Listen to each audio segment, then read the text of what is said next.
2018 में रिलीज हुई Tumbbad Indian cinema में एक अनूठी फिल्म मानी जाती है। यह फिल्म न केवल अपनी हॉरर स्टोरी के लिए जानी जाती है, बल्कि इसमें सिनेमाटोग्राफी, सेट डिजाइन और इनक्रेडिबल इन्वायरमेंट ने भी इसे एक खास मुकाम पर पहुंचा दिया है। तुम्बाड़ को अनुराग कश्यप और सुभाष कपूर जैसे कई प्रमुख फिल्मकारों ने भी सराहा है। यह फिल्म एक ऐसे दौरे की कहानी है जहां लालच और इंसान की अंतहीन इच्छाओं के परिणाम को बहुत ही गहरे और डरावने अंदाज में पेश किया गया है।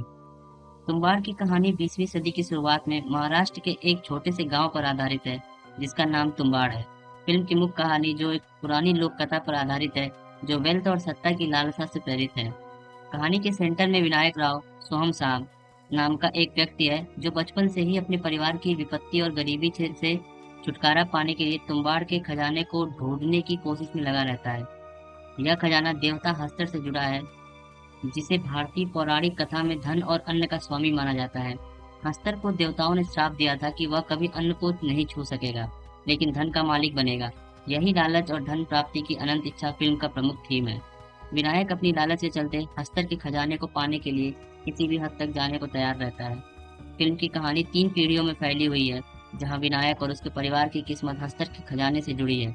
जैसे जैसे कहानी आगे बढ़ती है, दर्शक विनायक के चरित्र की गहराई और उसकी लालसा की भयावहता को समझते हैं।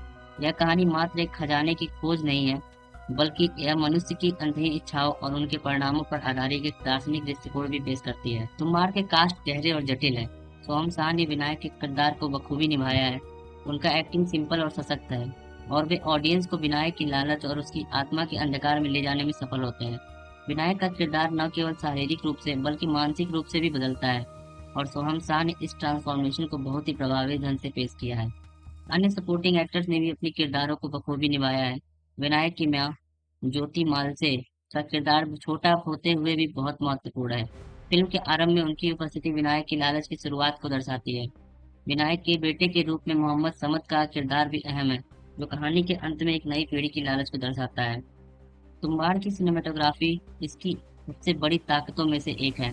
पी अंशुमन और पद्मनाभन ने फिल्म को एक अनूठी विजुअल शैली दी है, जो दर्शकों को तुम्बाड़ के भयावह और रहस्यमय इन्वायरमेंट में पूरी तरह से डुबो देती है।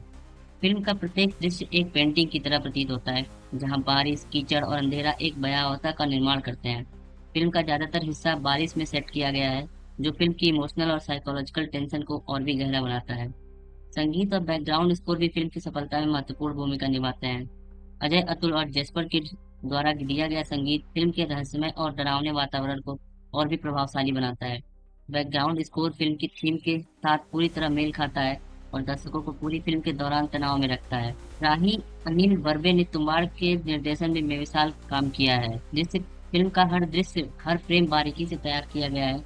बर्वे ने कहानी को बड़े ही सलीके से पेश किया है, जहां दर्शक धीरे धीरे फिल्म के रहस्य और भयावहता में घुसते जाते हैं। फिल्म का वातावरण इतना प्रबल है कि यह दर्शकों को पूरी तरह से अपने प्रभाव में ले लेता है।